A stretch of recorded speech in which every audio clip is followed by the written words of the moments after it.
Good morning. How's everybody doing? Excellent. So we are here this morning to talk about advocacy through empathy and how we can use digital technologies to inspire action in our visitors. So very quickly, in terms of who we are, I'm Stacey Mann. I'm an independent exhibit developer in Philadelphia. I also work with the Empathetic Museum, and we look at the role of empathy as a best practice for museums. So both in terms of how we do our work, but also what we inspire and engender in our visitors. I'm Adam Martin. I'm the Chief Digital Officer with the National Museum of African American History and Culture. Really just looking at all the ways that we use technology in the museum, online, and in our communities to engage with our community and provide services to them. And I'm Anjuli Maniam. I'm the Assistant Director of Exhibition Media at the National September 11th Memorial Museum. Scott Gillam, Manager Digital Platforms at the Canadian Museum for Human Rights. I lead the team that focuses on digital experience and digital storytelling. We're a big panel. My name is Mike Tedeschi. I'm the Creative Director with Interactive Mechanics, and I'm going to be speaking on behalf of the Eastern State Penitentiary. And we are going to talk really fast because we don't have a lot of time. Okay, so first, building empathy. The landscape, as I think we all know and sense, is changing fairly rapidly in terms of how we think about museums, how we think about their role in the world, and there's a lot of different groups and people and organizations that have started to kind of move that needle. We heard from Museums Respond to Ferguson in the keynote yesterday. There's Sites of Conscience, which has been growing and growing and growing, and their impact is being felt more and more widely. Mass Action has really kind of taken off over the last couple of years. Museums and Race, the Empathetic Museum, there's a lot of people working in this space, and it's starting to force museums and professionals to think more deeply about what stories we're telling, how we're telling them, how we're connecting with audiences, and what we're asking of visitors when they come in the door.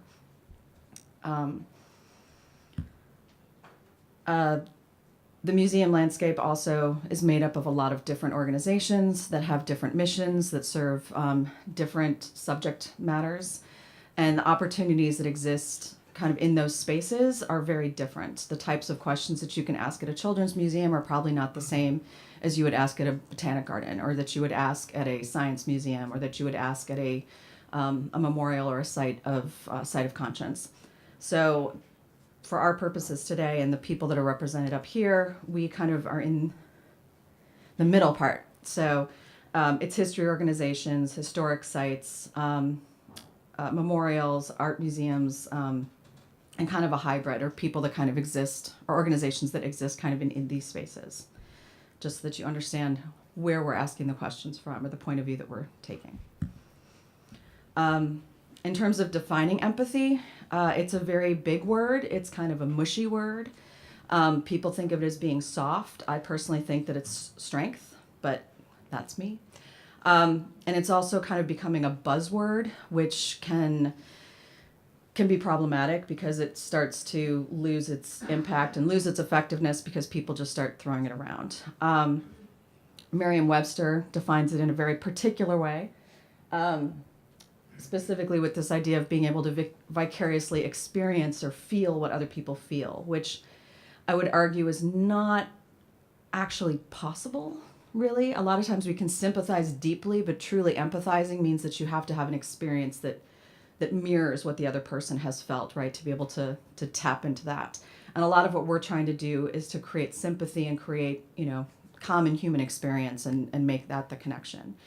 And for our purposes and the questions that we've been asking, we're really thinking about it in the context of prompting reflection, like asking our visitors to reflect deeply on certain questions, identifying misconceptions. So through that process of reflection, identifying maybe where your knowledge of the world is, where there's some gaps, or where maybe you don't understand exactly what you thought you understood. And then engaging people in dialogue, and that could be actual dialogue, virtual dialogue, and then really this idea of social and sociocultural cognition and really getting people to understand their place in the world and start to learn in the context of their social experience. So we had a big question. Can digital technologies help visitors build empathy and inspire action? And there are 4 projects represented here, 4 institutions, 4 different engagement models. So people are using digital media and implementing it in different ways, engaging visitors in different ways. But everybody, was really interested in metrics and trying to measure this, measuring engagement, measuring how long are people engaging with these things, how are we reaching people. But we really wanted to move beyond just reach and start thinking about impact.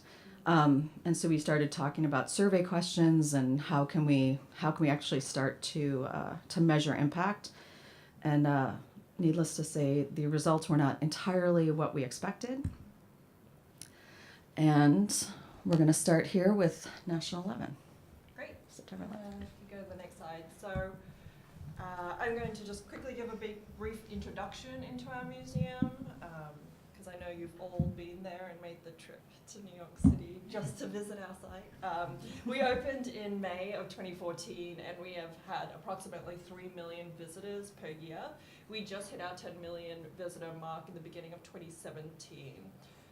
We are a huge museum. We are 7 stories below ground, and we're 110,000 square feet, which surprises a lot of people.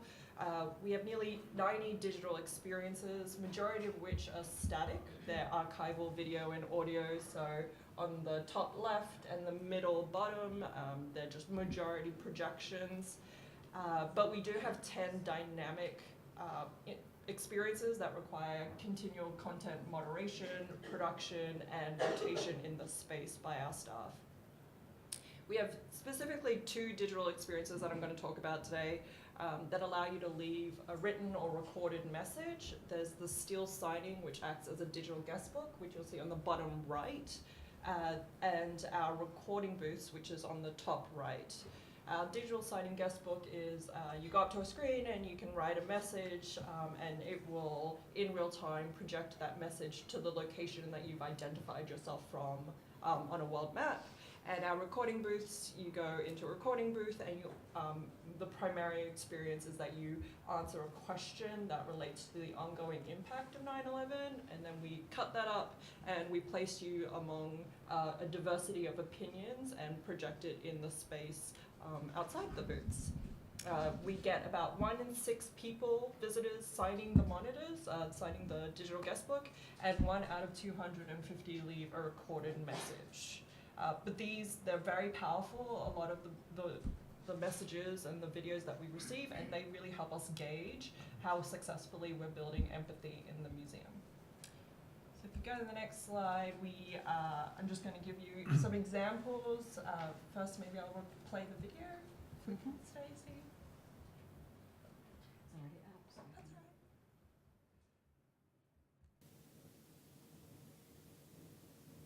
That's right. I'm at the museum 3 weeks after the 2016 election.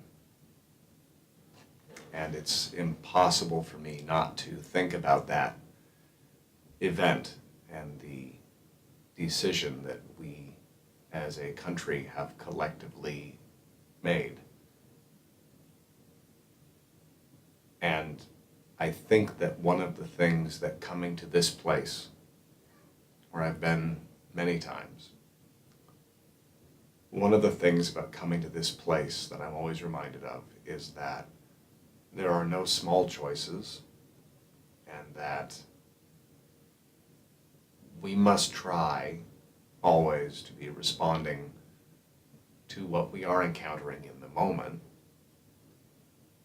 and not to an older impulse or pain or instigating factor. I think that when people... So I'm sure as many of you, the day after election, I was in tears in bed. And then to receive this recording 3 weeks later, it just was really meaningful for me. This is one of my favorite recordings from the booths. it made me feel, I had that moment of, yes, what I do does matter. And so these are these thoughtful connections to the present, this recording of the presidential, kind of responding to the presidential election. To our right, to the right, you'll see messages on from the digital guest book. And you'll notice that one person actually references the New York attacks that happened on October 31st. That was right outside the memorial. So also making connections to other terrorist attacks that are happening. And then also being able to step away from the event and make really profound comments about, you know, terrorism is not a religion. Let's not demonize many because of the actions of a few. So for us, we do a lot of sympathizing with those who died and those dealing with the direct effects, so 9/11 related illnesses from the dust cloud or PTS of the survivors, but we really, really want to help empathize with those of us who are left dealing with this post 9/11 world, and what does that look like? So we conducted a survey, or attempted to, and but as Stacey was saying, it's hard to measure empathy. We did 5 main questions we were looking at. Well, what experiences were people using? Whose story you connected with the most? Our museum is built on first-person narratives, so we're really curious as to which stories were resonating the most with our visitors. What was the most memorable story and experience or interaction? What message, lesson, or idea did you take away? And a question which actually, in a lack of responses, conveyed quite a lot, I think, was, I used to think, but now I think. So our takeaways, we found we are still really too close to the event to build empathy, I think, successfully. A lot of our visitors feel great ownership of their story. They remember where they were, how they felt, what they did. They feel a part of the affected population, and we, as an institution, don't make that distinction between survivors and witnesses, because we all feel, in kind of a tropey way, we're all survivors. And because of that, I think a lot of people empathize with their former selves of that day when they come down to our museum space, and so they have no room to build empathy for another person. A lot of, anecdotally, we have a hard time getting New Yorkers to come to our museum. A lot of them say, I don't need to go to the museum, I was there. So that in itself is a barrier for us to get people to build empathy for others. The second one is that we realize visitors need a way into the content, but they really need a way out of our content.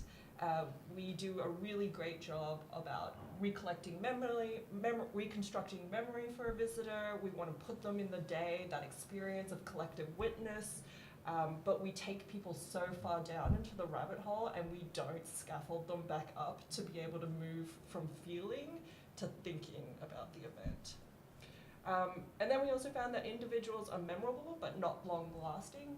We kind of call this our firefighter phenomenon, and for many reasons, people hold on to the firefighter story from that day for us, our visitors.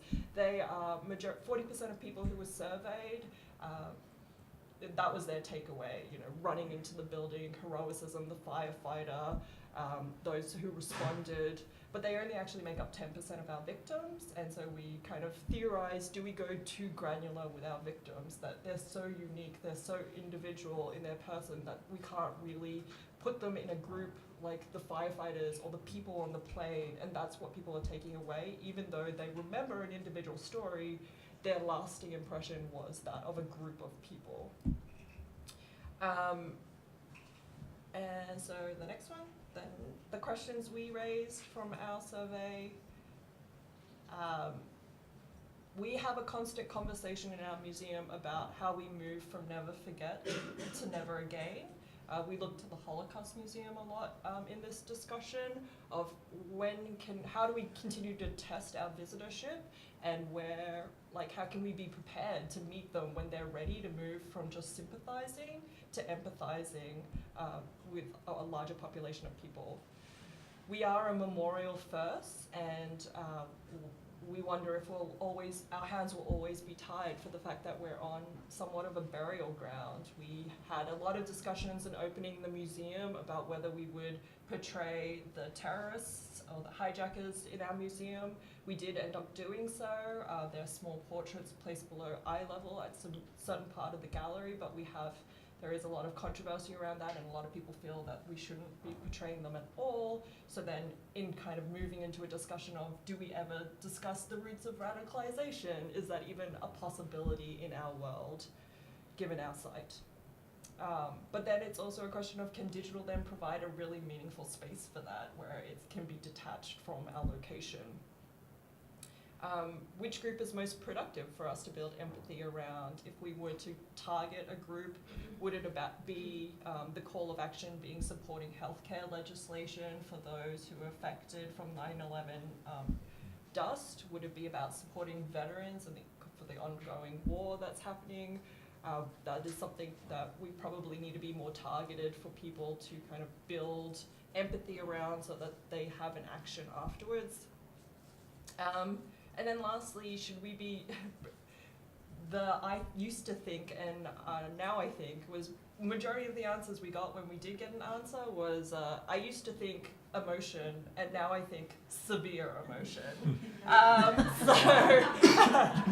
And we did get a lot of people just kind of saying, I can't do this right now. A lot of people go to lunch after our visit, and we'll notice that they just sit in silence with their family. So maybe surveying them straight after their visit isn't the wisest of decisions for us, in which case then maybe like a post-visit digital survey or experience to be able to help them after they've digested the material get from that feeling to thinking is a way for us to build empathy, or at least to gauge the empathy that they have maybe felt a few days afterwards.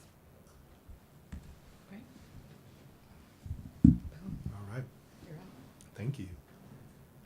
So again, I'm Adam Martin. I'm with the National Museum of African American History and Culture. As many people know, we've been open for just a little more than a year now, opening last September. Had the great benefit of following colleagues to my right who we visited with and spoke with and learned a great deal from, as well as our neighbors at the Holocaust Memorial Museum, who you heard mentioned as well. And so the project that we'll be speaking about today is our reflections booths at the museum. And again, really looking at an opportunity for visitors who make their way through each of the museum's 3 history galleries to reflect on their experiences, to respond to questions that are related to themes found within the exhibitions. But really what we've found is that it's just a great opportunity for our visitors to share their emotions, share their experience, make those connections. Certainly we have a large number of visitors who are multi-generational families or groups that come together. And so what we found is these booths were really designed for like 1 or 2 people to come and sit in. We've got families of 3 and 4 and 7 crowding into these booths, and what you're getting are these great moments for these families to really connect with one another, where you'll hear an elder in the family, a parent, a grandparent, share a very personal first-hand account. For them, it's not history, it's lived experience. And you see a very powerful connection sometimes between those younger generations and those older generations in these videos. So very similar. Visitors have an opportunity to go into the booth. It's a 2-minute video. They can share it with the museum and have it become part of our digital online collection, which we make available in the museum and also online. Or it's something they can just share back with themselves. They get an email with a link that they can download the video. And again, for many of these people, it's a very personal and meaningful keepsake of their museum visit, that in some ways they feel like they've contributed to the ongoing conversation that's developing in the museum, but also have something to take with them. Again, many of our visitors, it's a real pilgrimage for them to come to our museum and be able to be a part of this experience. And so being able to take that back with them is something that's important. Excuse me, I'm fighting a cold all week. We had 2 big goals at the beginning of this project. Very quickly, as I just touched upon, share experience, reflect on experiences, but really did want to understand how we could create a more inclusive representation of our community of visitors and be more reflective of their experiences, both in the museum and online. And so we'll just go to the next slide. And what you're seeing here are just some snapshots of groups and individuals that have come and been a part of these Visitor Voices reflections. We talk about some of the numbers we've had. I think nearly 30,000 videos have been recorded now since we opened. And so we're really building up a body of videos. Our oral histories team, led by Kelly Navies, who really was the inspiration for this whole project going back almost 2 years now. Really a great opportunity for researchers and our museum as well to begin to understand how are people responding to the exhibitions? Are those themes and messages being built into and designed into the exhibitions? Are those connecting with people? Are we starting to have that type of impact that we hope to have with the museum, building those feelings of empathy and also inspiring people to action as well? So really diverse group of ages and backgrounds all across the country, internationally as well. And we hope to continue. We add about, I think I talk about this in one of the future slides, we add about 600, 700 of videos per week from our visitors. So I think on the next slide, we actually get into some examples, which is great. And so thank you so much, because it's something that really was needed for not only Black people to see, but for the entire world to see and other people to see that we're all equal and we all have something to contribute, and to see how we should, care for one another and treat one another. We should never make another person feel any less because, we need to make ourselves feel better or we need to get ahead. That's not the way we should live. And so thank you for showing that, and thank you just for the entire museum. And so, very powerful, very obviously, personally, professionally satisfying to hear like that. But really the sort of before and after of that as well. She talks about going through the history galleries and the different exhibitions and going through, and it's her mom who's sitting next to her who's deaf, and she talks about that as well. You see her signing in the video, and then also going through it with their family. And, I don't know, we talk about empathy, and again, these people, they already had a strong connection to many of these stories, right? So it wasn't about, helping them to form a sense of empathy that they didn't have before, but it was helping them to articulate it, though, and to connect with it on another level, hopefully a deeper level, and as you said, move from feeling to thinking. I think that's a lot of what we try to do. They already had these feelings and these emotions, giving them this opportunity to just have to go through there. And really that word reflect was important for them, because it allowed them to help process and begin to think through those emotions and think about the impact it's had on all their lives. So I think we have one more video, and I hope it plays. We'll see. And what we have right now, 2016, that is awesome. But I feel bad for the people that were back in the slavery and stuff. So I want to help that by wearing my natural hair, and I want to present myself like I'm the real person. Like I'm a beautiful, pretty brown girl. Because all the people that were me, they had natural hair, they didn't want to show it. But if you show it, you shine bright. And that's right. And that's impact, right? That was it. That was everything, right? And so that, when we talk about inclusion in museums, we talk about having representation, the importance of seeing yourself, seeing your stories in a museum space, and how important is that? And our museum, of course, this is what we're built upon and founded upon, and so we talk about it a lot. But to see it manifest itself in that way from that young person was, it meant everything, right? And so, well, this is why we do this. Again, someone who already had these feelings and these emotions, but going through it, being able to see photos of, and there are very powerful, very emotional, very painful photos of young children in the museum from times of of enslavement, and that she recognized that and recognized the importance of herself to go and just live her best life as a pretty, beautiful brown girl who's inspired by these things and inspired to go on and be everything that she can be was, is of the most critical importance. And so I wanted to include that, and we can keep going through these.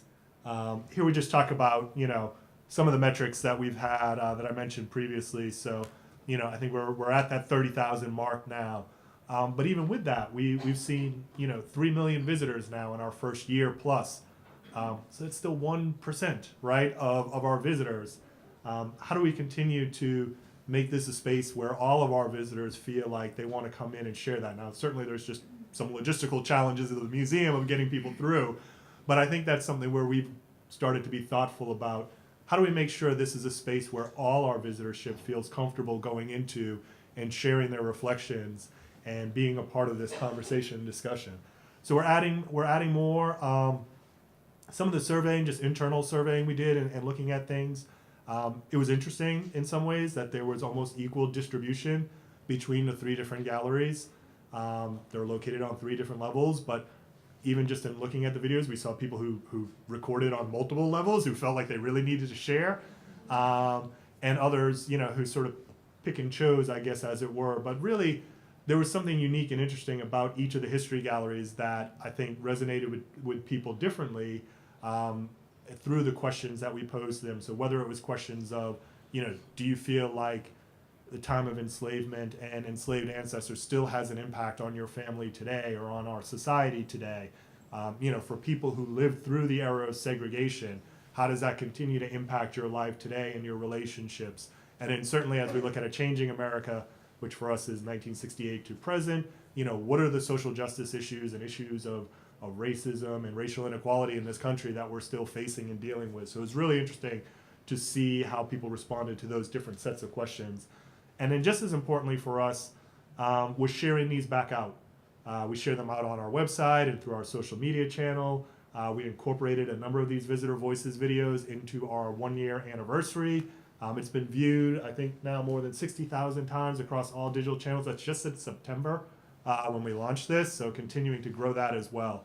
And we'll go sort of to the next slide. But I just want to say a really important thing for us was to be able to share those back and to show really the fullness of our community of visitors. 1 minute. Sure, and so again, just quickly through our survey, which I really have to give credit to our summer interns who really did not just the legwork of going through these videos, but really helped us come up with a framework for how we wanted to look at them.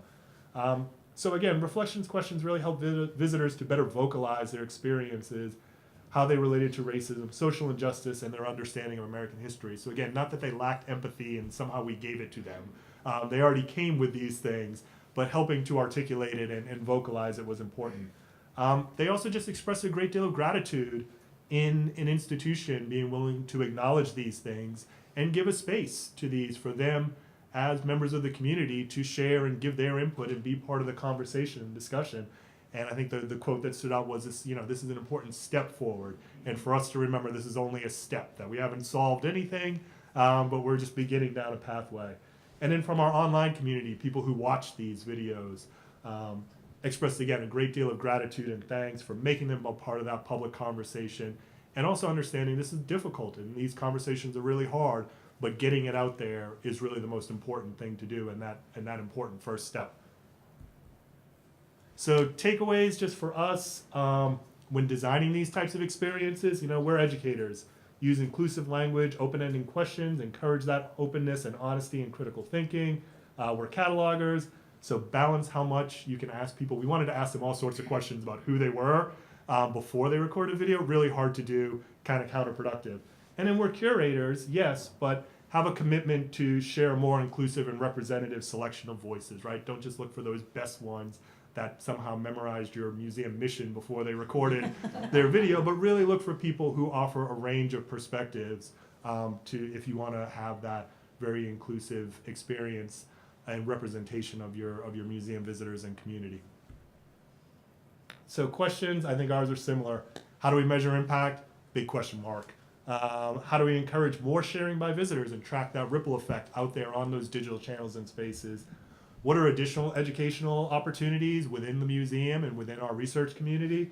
And then I think, importantly, what are those in real life possibilities to extend this program further out? 3 million visitors to the museum is great. There's millions more people out there all across the country that won't have that opportunity to come and record a video with us. How can we think about ways of bringing this program, whether it's through technology or other low-tech solutions, out to continue the conversation around these issues that are so important?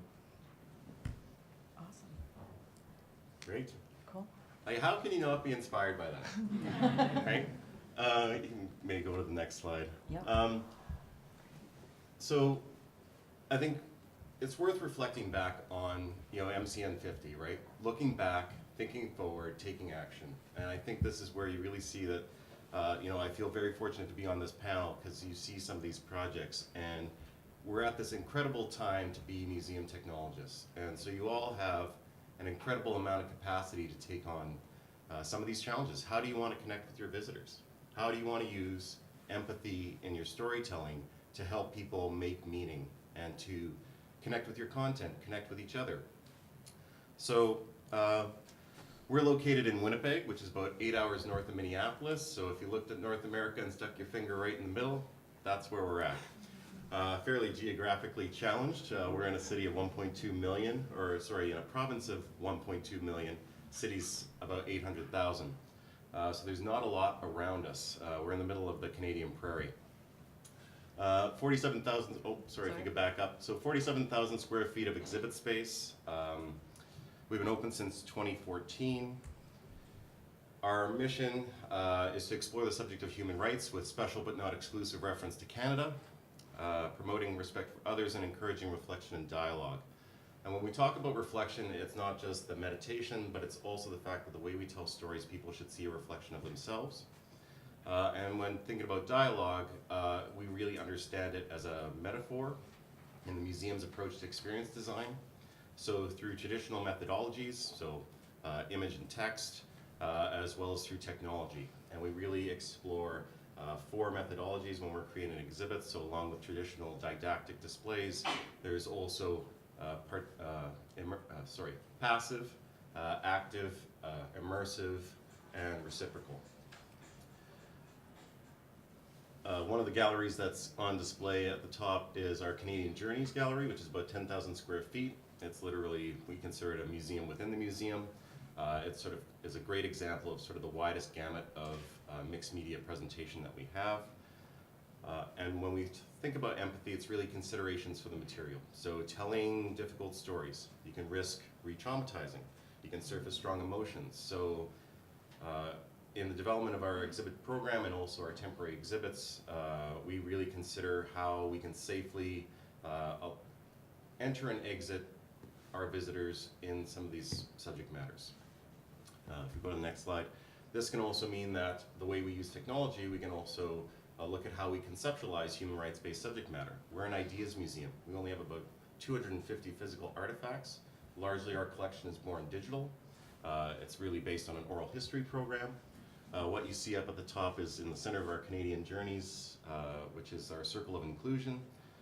And here we really abstract a concept where, whether you're a 6-year-old or whether you're a parent or whether you're a senior, concepts of bullying, concepts of group mentality, concepts of how one versus many or how everyone can make a difference, how we create opportunities for dialogue between visitors. In January 2016, we do have 2 temporary exhibit spaces that we do programming through, along with our 11 core galleries. There's not really a catalog for traveling exhibits from human rights-based museums. Our Empowering Women exhibit in 2016, we partnered with the Textiles Museum in Santa Fe, who developed Empowering Women exhibition. And taking that textile exhibit, we told it again through a human rights-based lens. Because we're a Canadian museum, we also have to translate all text into English and French, so there is a lot of rewriting involved. But what we did see was an opportunity to add an 11th component to the exhibit that focused on a relationship that we had with a textile cooperative in Guatemala, and that resulted in the VR experience that you see on the screen there. Really what it does is enable visitors to see an artifact. There's actually also a physical tactile representation that people can touch. But then they can actually sit down in a chair and be fully immersed and be sitting in the kitchen, in the workplace, in the markets where these women sell their goods and try to provide for their families and make a better future for their children. If you go to the next slide, of course, as a human rights-based museum, we also consider inclusivity. So using a technology like VR, how do you make that inclusive? Google Cardboard. What if you experience vertigo? There's a touchscreen version with American Sign Language, along with closed captioning. There's also an audio descriptive version for our low vision or blind users, as well as a 2D gyroscopic version on the VR app, so that all audiences can enter the story. So that's something that we really focus quite heavily on. Next slide. Also, for traditional visitors, how do we create immersive experiences where, this is on the wall directly opposite the VR stations. So as visitors approach, they're actually standing within that marketplace to start to imbue some of what that experience is. And what we found, next slide, this really connected people even more strongly to the artifacts and exiting that experience than simply viewing a text panel. So you had people witnessing, these women making dinner for their families, going to the marketplace. You're actually standing there in Guatemala. When you come out, again, you're looking back and reflecting on that artifact and able to really connect with that content. As well, we think about, if you could go back again, is how we tell stories responsibly. So cultural appropriation, working with these cooperatives in Guatemala, showing them how their story is being told. We created a Spanish version of the VR that we then took back to Guatemala and worked with the cooperatives and showed them how their story was being told in the museum. Often filmmakers come, we'll take their stories, they'll never see them again. So how do we create content but also not just follow a broadcast model, but also help our subject matters inform how we tell their stories. This was a 5-month temporary exhibit, 2 chairs, 56 spots a day, we filled 55. It was a 12-minute experience broken up into 6 chapters so that people could take on as much or as little as they felt comfortable with. And as well, 3,300 downloads and 170 hours of that experience was consumed online before the end of the exhibit. And again, this is where digital forms a really strategic function, where beyond the end of a temporary exhibit, this is now a learning object. So we have postcards that go to classrooms. It's available on Android, on iOS, and on Gear VR. So thinking about how the long tail of the investment into these types of content can really extend your museum's reach. As I mentioned, we're geographically challenged. So as a national museum, how do we best serve our audience from coast to coast to coast? Some takeaways, VR can elicit incredible empathy, right? You put on a set of goggles and you're halfway around the world. So being able to give people another perspective, again, reflecting on that mode of dialogue, where dialogue is not debate. It's not about me converting you to my way of thinking. It's about us both coming away with a shared understanding of some of the complexities. Some of our stories are triumphant. Some of them are human rights defenders. Some of them you come out from and you know that there's a lot of complexity in what these women cooperatives try to accomplish, and that not all problems are solved. So then how we also approach the creation and distribution of this material. And then measurement. So what is beyond the numbers? How do we measure? Well, obviously with digital we get a lot of analytics, but one of the other things that we considered is how do we think about the emotional journey of our visitors. One of the things that we use in our mobile app is a mood map. So out of the 14 sections of our Journey of Inspiration mobile app, which is a self-guided tour, as well as providing some of the greatest level of accessibility for museums, at the end of each section, there's a mood map, and it asks the visitor, after visiting this gallery, how do you feel? If you go to the next slide. And what it does is it allows you to choose between 4 sets of emotion, and then when you make your selection, you're presented with a dashboard that shows you where other people are feeling in this particular gallery. And then you can click on a dashboard that compares how, in this case, it's how inspired you are compared to what the average visitor was. But then on the bottom, and you can't quite see it because of the contrast ratio on this projector, but there's actually a line that you can actually track your visit from the beginning of the museum to the end of the museum. Going back to how do we break that broadcast model of museum informing visitor, but visitor informing museum, and in this case, visitor informing visitor. So I can see how other people are feeling looking at this content. In this case, in the center, it's actually showing our Holocaust gallery on level 7.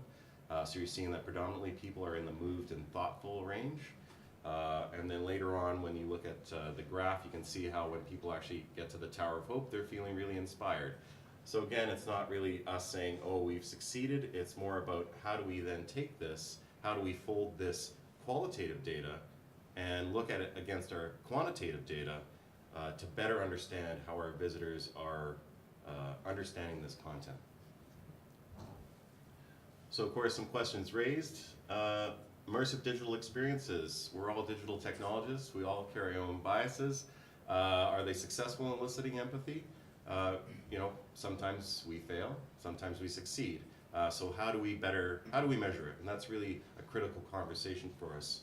And I think that's something that we're all asking. Also, how do we improve inclusive approaches? So we follow a universal design methodology, and certainly there's been a movement in past MCNs and MWs where there's been a lot of conversation about how do we make more inclusive digital experiences. You know what, we're in a great time of convergence of technology and the ability to make experiences accessible to all. So what are you gonna do? So my question for you today is, speaking back to MCN 50, how are you gonna take action to make great digital experiences for your audience? And then how do we help each other? Again, matching that qualitative and quantitative data. And then how do we develop standards that can apply to future projects based on experience design? There is an enormous breadth of digital experience out there. So what can we do to help each other to set standards for measurement? And we'll be sharing the slide deck along with some of these surveys that were developed that hopefully will help everyone sort of consider how we can help inform each other moving forward.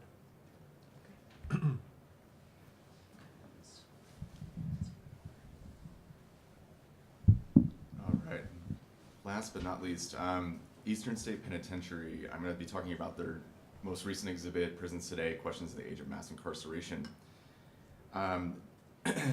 Prisons Today, excuse me. So Eastern State is, for those of you who don't know it, it's definitely the smallest of the institutions represented by this panel. Their visitorship is only around 250,000 per year compared to the millions that some of the other institutions get. But it is actually a former prison that was operational for 150 years, ending in the 1970s and then reopening after sitting vacant and kind of in disrepair for about 20 years in the 1990s.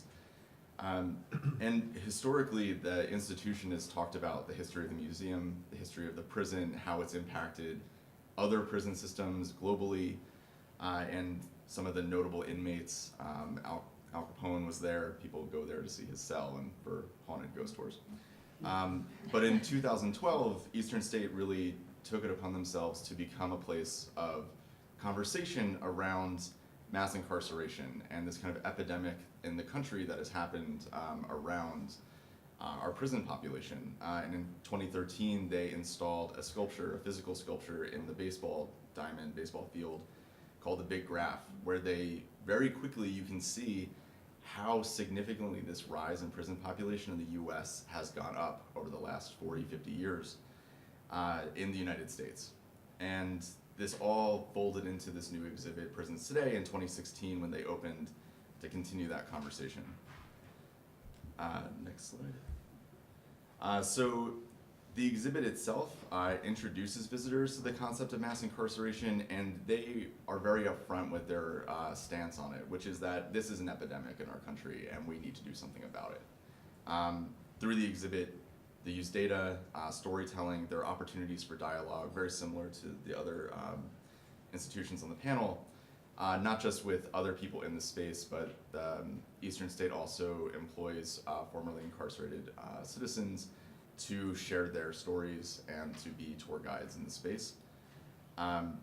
There is a lot less multimedia in this space. There are a handful of AV and multimedia components, but there are 2 digital interactives, which I'm going to be talking about today. Next slide.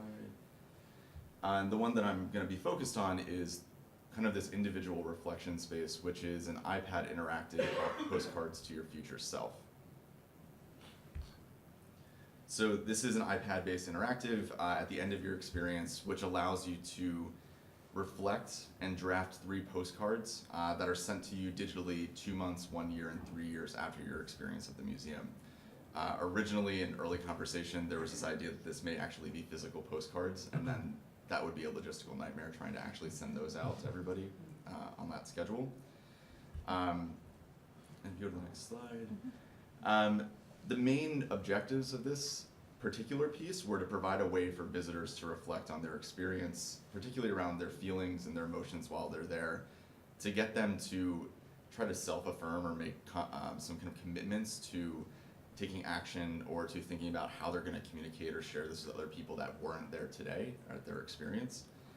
And then also as a way to maintain this ongoing connection between visitors in Eastern State after they leave. So reconnecting with them on some kind of cycle 2 months, 1 year, 3 years later, so that way they can revisit how they felt during that experience. Another thing that I just was thinking about was some of the objectives of the exhibit itself, which was really humanizing the story of mass incarceration and telling it through personal stories. There are several AV components where they did interviews with people who were formerly incarcerated, and trying to provide those opportunities to see that, kind of challenging that idea that if you can't do the time, don't do the crime, challenging that idea.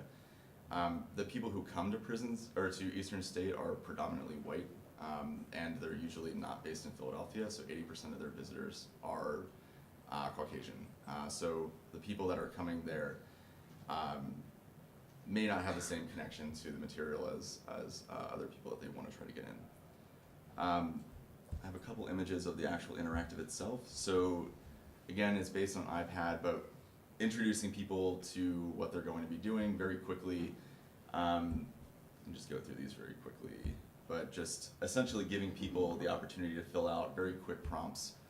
And things like this, where we're asking people to select the things that spark their interest during their experience that day, things like policing and public safety, or the history of corrections, or reform that's happening. So that way the emails that you're receiving, those postcards you're receiving, are tailored to what you want to learn about. So some metrics. Most people who begin the experience complete the postcards, so about 65% of people who get started or at least do some kind of interaction follow it all the way through to the end. I'll talk a little bit more about that in a minute. About 9,100 postcards have been sent since July 2016, so the exhibit opened in May. The first postcards went out in July, so about a little shy of 10,000 have gone out so far. And the open rate for the postcards is actually quite high. About 50% of people who receive the postcards emails actually open them and engage with them. And many people who open them actually do it multiple times. We can't tell if that's on multiple devices or if that's forwarding it to a friend or family, but most people who receive them actually open them and read them through a few times. In terms of the survey, we're asking a lot of questions through the postcards themselves. So one of the things that we wanted to try to do was follow up on some of the things that people said that they were going to do. If you said you were going to talk to a parent or a friend, did you actually talk to them about it? Following up on some of those questions. Also following up on some of the prompts, like what activities did you take after you attended the exhibit? Did you advocate? Have you voted? Are you volunteering? Asking them some of those things, along with some of the other questions that other panelists asked. These are the screens of what those look like when we actually ask them in the experience. Takeaways. We did not get the chance to do the survey, so we do not have as much great data as we would have hoped. But in thinking about it and kind of reflecting on the postcards and the data that we do have, we realize that the postcards really do take a commitment of time. Most people spend an average of 3.5 to 4 minutes writing their postcards out, and they're putting in a lot of data. People are spending a lot of time writing these responses, and in some ways that is a barrier to completing the activity. There's also only one station to do this, so it's not a very large exhibit, only about 2,500 square feet. but there's only one spot and it's not very private for you to be actually able to go through and reflect on this. So even anecdotally, you get a lot of people as a small group going up to it, looking at it, maybe getting started, but not wanting to reflect on their experience with a group of people. And of the 240,000 annual visitors that Eastern State receives, getting about 10,000 people filling this out is only about 1 in 240 people responding or taking the time to reflect through this experience. I pulled up one of what the postcards look like when they get sent to you, and I just pulled up one of the responses that Anjuli and I sent back and forth to each other very early on, but this is one that resonated with me, which was in response to how they're feeling or thinking, what they're thinking, that we're a long way from the liberal society that I hope to live in. We should be focusing on what pushes people to crime and acknowledging the privilege or lack thereof that prevents this. I feel burdened and inspired and motivated to seek opportunities for change. Some questions raised. The big one that I have and the hardest question to answer that we've all realized going through this process is how do we really determine how much impact these have after someone leaves? We would love to be able to send these surveys out digitally and get some level of response to them, but how do we measure that impact, and how do we measure impact that this potentially has on someone that you speak to about it? If you take the time to talk to your father about, the impact of mass incarceration, and does that impact that person, and how do we track that and measure it? And do people actually commit to these kind of affirmations that they're saying they're going to do? Are they actually doing them and following through with them?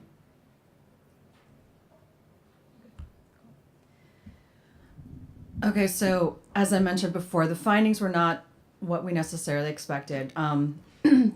We realized that it's a lot hard. We thought our questions were great, and yeah, we discovered that it's actually a lot harder than we ever anticipated. So one thing that we do know is that people are engaging, engaging with these experiences and engaging with them in like deep and meaningful ways. The metrics are showing us that. But the impact question is really tricky. And in particular, from the perspective of these organizations that are dealing, stop, cancel, die, cancel. Okay. At least it wasn't the Wonder Woman theme, which is my go-to. Okay. So yeah, how do we measure this impact, right? How do we do this when you're dealing with subject matter that is very emotionally laden? I think one of the big findings was the idea of needing to scaffold people in and out of that experience, and that actually trying to do evaluation, in-person evaluation with people in that moment can be really hard because they haven't had time to process. And so what is that? How much time do people need to do that? Like, is it something, can it be done on site? Does it have to be done, remotely? Does it have to be done digitally after the fact? And how do you manage that? Because that adds a whole nother layer of complexity to this, right? How do you find people after they've left your institution? And then are you only getting the people that have opted into this, opted into the evaluation? And are those the people that we're really trying to measure the empathy change with? Is it the people that are opting in to go, opting in, or is it the people that are maybe more tangentially connected to the subject matter in the first place, right? And then mood mapping, I think that's a really interesting new way of thinking about how we not only conceive of exhibits and lay them out, thinking about an emotional map, how are people journeying through the experience and through the content, but then also providing opportunities for people to identify how are they feeling at the time and maybe give them the support to manage those emotions in the moment, which then allows them to move into that thinking space maybe a little bit more freely. And then finally, the idea of this post-visit follow-up. I think the postcards demonstrated that if people have the opportunity to engage with something and they've opted into that experience, that they are going to, there is the opportunity for them to engage with the content and reflect on that experience and reflect on ways that they can take action kind of well beyond the walls of the exhibition or the museum itself. And we have exactly no time for discussion. Went well. I mean, I think are we happy to stick around? Do we have time? We're happy to stick around for a little while if people want to talk or ask questions, but we recognize that not everybody may be able to. Yeah.